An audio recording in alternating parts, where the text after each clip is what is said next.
Baby heart ని complete గా scan చేయడం కోసం ఫెటల్ ఎకో 2Dకి అయితే వెళ్ళాము. బేసిక్ గా ఈ స్కాన్ అనేది కంప్లీట్ గా హార్ట్ అంతా చెక్ చేయడం కోసం. ఇది ఓన్లీ డాక్టర్ సజెస్ట్ చేస్తేనే మాత్రమే ఈ స్కాన్ చేయించుకోవాలి. అండ్ ప్రైస్ కూడా 2500 అబౌవ్ ఉంటది ఇది. సో నాకు డాక్టర్ చాలా సేపు చెక్ చేశారు. నాకైతే టెన్షన్ అయితే మామూలుగా లేకుండే. హార్ట్ లో dot and also nozzle bone length కూడా నేను చూడాలి కాబట్టి డాక్టర్ కంప్లీట్ గా చెక్ చేశారు. 1 అవర్ పైన పట్టింది. అండ్ ఇంకా అమ్నియోటిక్ ఫ్లూయిడ్ కూడా తక్కువ ఉంది ప్రీవియస్ స్కాన్ లో. ఇంకా డాక్టర్ వచ్చేసి 4 వీక్స్ లో చాలా గ్రోత్ వచ్చింది. ప్రీవియస్ గా డాట్ ఉండే అది కూడా పోయింది. అండ్ నాజల్ బోన్ లెంత్ కూడా మంచిగా పెరిగింది అని చెప్పారు.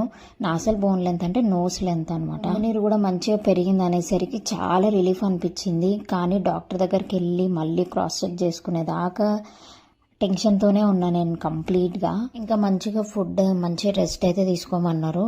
ఇంకా డాక్టర్ చెప్పాక చాలా రిలీఫ్ అయితే అనిపించింది. ఇంకా జాగ్రత్త